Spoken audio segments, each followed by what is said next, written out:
আর আমরা মুসলমান, আমরা আল্লাহকে মানি, রসুলকে মানি, আমরা ইমানদার। ইমানদারের জন্য আল্লাহ তাআলা জান্নাত বানায় রাখছেন। জুড়ে বলেন সুবহানাল্লাহ। কিছু গুনাহ খাতা থাকতে পারে, গুনাহ খাতা আমরা করি। এই যে রজব মাস, এই রজব মাস হইল আল্লাহর মাস। বলে এই মাসে আল্লাহ রাব্বুল আলামিন আল্লাহর বান্দাদের দিকে গভীর মনোযোগ মোতাওয়াজ্জা হন, আল্লাহর বান্দারা যেন আল্লাহকে ওই মাসে বেশি ভয় করে। কেন? এই মাস হলো নামাজ নজুলের মাস, নামাজ ফরজ হওয়ার মাস। রজব মাস ওই মাসে 27 তারিখে নামাজ ফরজ হয়েছিল। এই জন্য এই মাসে আমাদের অঙ্গীকার হবে আজকের এই মাহফিল থেকে আমাদের জন্য কারো নামাজ খোঁজা না হয়। নামাজের মাস রে ভাই। দেখেন আজকালকার দিনে মানুষে তার নিজের জন্মদিন নিয়ে কত ব্যস্ত হইয়া পড়ে। জন্মদিন বছরে একবার আসে, কত কিছুই না করে। আর এই নামাজ যেই মাসও ফরজ হইল, আমরা মুসলমান, এই মাসে আমার নামাজ খোঁজা হইতে পারে না। আবার মা বোনদেরকে অনুরোধ করব, ওনাদেরও যেন কোনো নামাজ খোঁজা না হয়, একটু কষ্ট করে সময় মতো নামাজ আদায় করা। কারণ এটা নামাজের মাস। পরের মাস শাবান মাস, তারপরে রমজান মাস।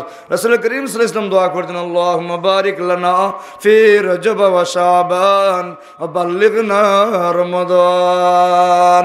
হে আল্লাহ, আমাদেরকে বরকত দাও, এই শাবান মাসও, কি রজব মাসও, শাবান মাসও আর রমজান পর্যন্ত আমাদেরকে পৌঁছে দাও। বিশ্ব পরিস্থিতি আজকে আমরা যেটা জানি, দেখেন সারা বিশ্বে মুসলমানরা আজকে নজরবন্দি।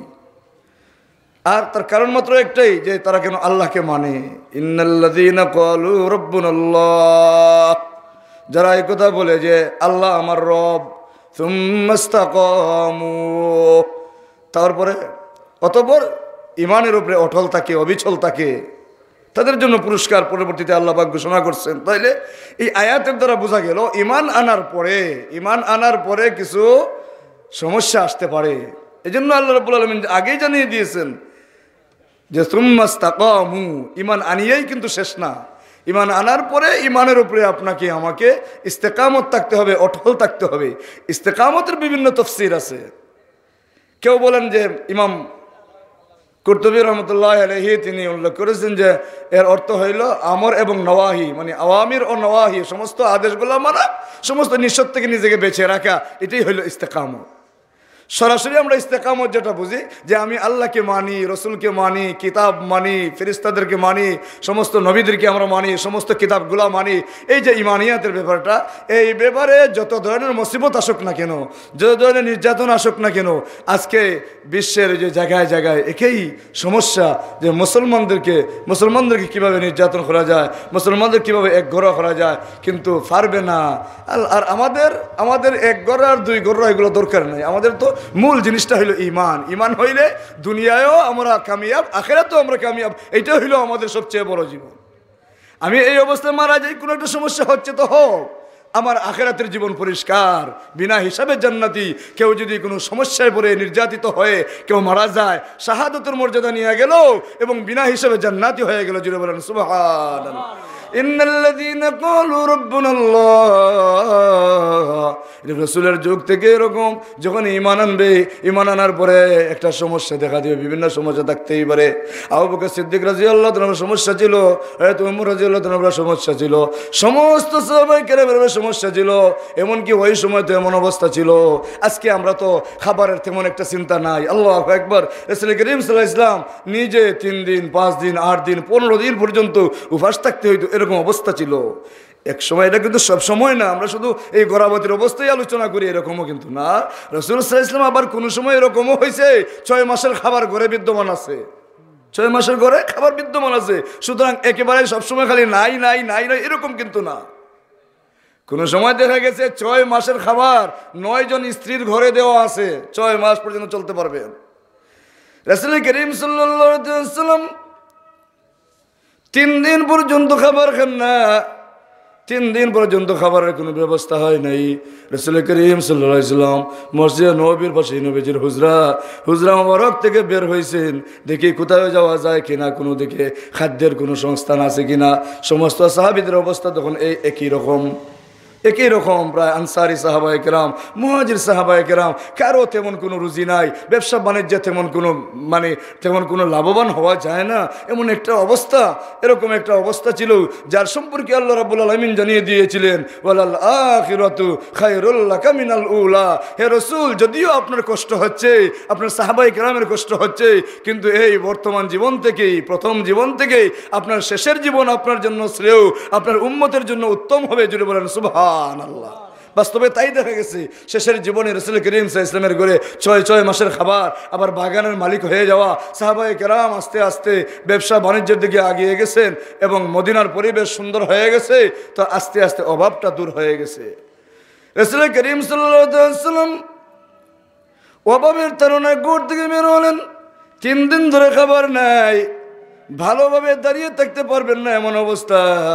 কিন্তু আল্লাহ রাব্বুল আলামিন আল্লাহর রাসূলকে এমন শক্তি দিয়েছিলেন যে এই শক্তিটা স্বাভাবিক মানুষের চেয়ে 4000 গুণ শক্তি ছিল নবীজির কাছে। 4000 মানুষের যে শক্তি নবীজির গায়ে আল্লাহ পাকে এই চেয়ে বেশি শক্তি দিয়ে নবী বানাইয়া দুনিয়ায় পাঠাইছেন। যিনি বলেন সুবহানাল্লাহ। আল্লাহ রাসূল বের হয়েছেন, হয়তো আবু বকর সিদ্দিকও বের হয়েছেন। কি যে মিল! আবু বকর সিদ্দিক আল্লাহ রাসূল জিজ্ঞেস করেন, আবু বকর, বেলা প্রায় 10টা, এই সময় বাহিরে রোদ, প্রখর রোদ্রে বাহির হওয়া যায় না, এমন সময় আবু বকর তুমি বাহিরে, ব্যাপার কি, কারণ কি? হয়তো আবু বকর সিদ্দিক রাদিয়াল্লাহু তাআলা বলেন, ইয়া রাসূলুল্লাহ, ইয়া হাবিবাল্লাহ, 2 দিন ধরে আমি খাবার খাই না, শরীরের অবস্থা খারাপ, ঘরে বসে থাকতে আর ভালো লাগে না, সময় যায় না, সিদ্ধান্ত নিয়েছি আমি রসুলের দরবারে যাই, রসুল সাল্লাল্লাহু আলাইহি ওয়াসাল্লামের চেহারার দিকে যদি তাকাই, রাসূল সাল্লাল্লাহু আলাইহি ওয়াসাল্লামের চেহারার দিকে তাকাইলে পেটের ভুখের যে একটা কষ্ট আছে, এই কষ্টটা আমাদের দূর হইয়া যায়। জুড়ে বলেন সুবহানাল্লাহ। এটা আবু বকর সিদ্দিক রাদিয়াল্লাহু তাআলা আনহু রাসূল করিম সাল্লাল্লাহু আলাইহি ওয়াসাল্লামের পাশে দাঁড়ায় আছেন। এমনিতে ওমর রাদিয়াল্লাহু তাআলা আনহু তার বাসা থেকে বের হয়ে আসছেন।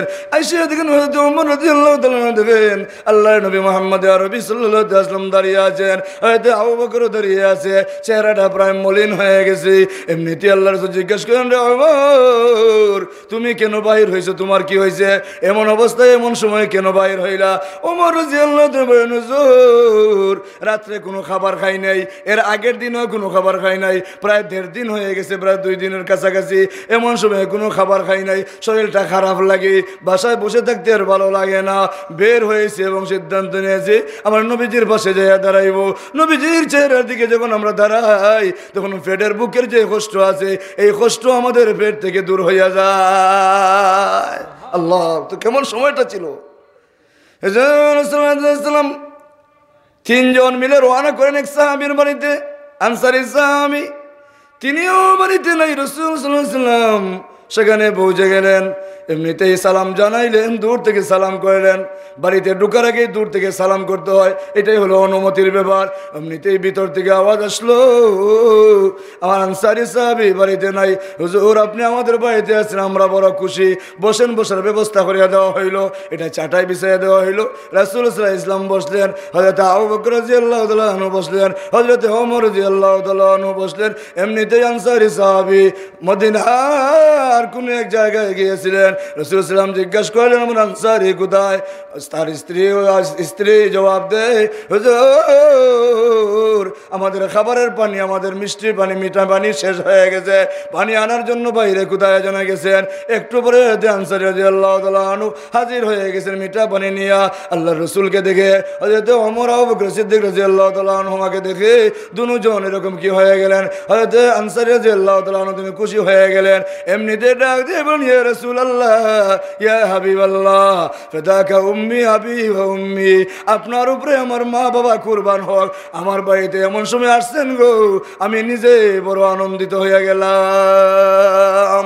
জুড়ে বলেন সুবহানাল্লাহ। এমন সময় কিছু খেজুর ছিল করে, তাই নবীজির সামনে দিলেন।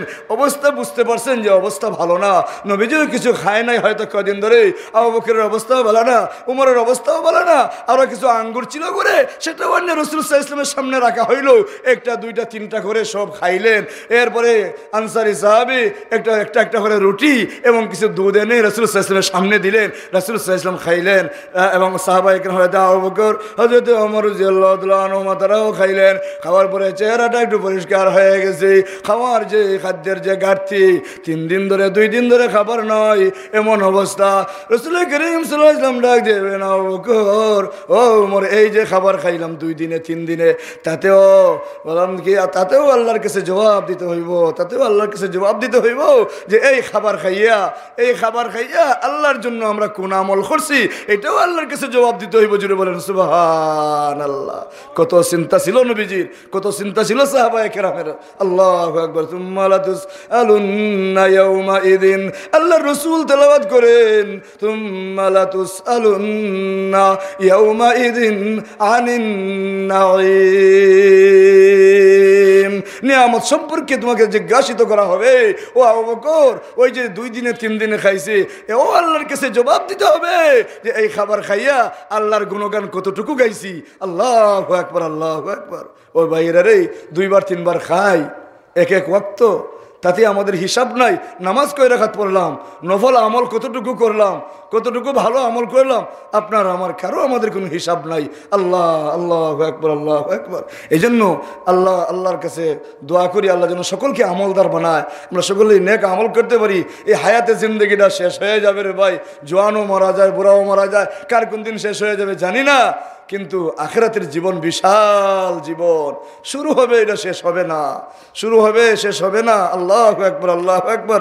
আল্লাহ পাক সকলকে তৌফিক দান করে আমরা সকলে যেন খবরের সামান নিয়ে খবরবাসী হই, আর জান্নাতে যাওয়ার মতো এরকম আমল করে আমরা কবরে যাই। আল্লাহ পাক সকলকে তৌফিক দান করে সবাই বলেন আমিন।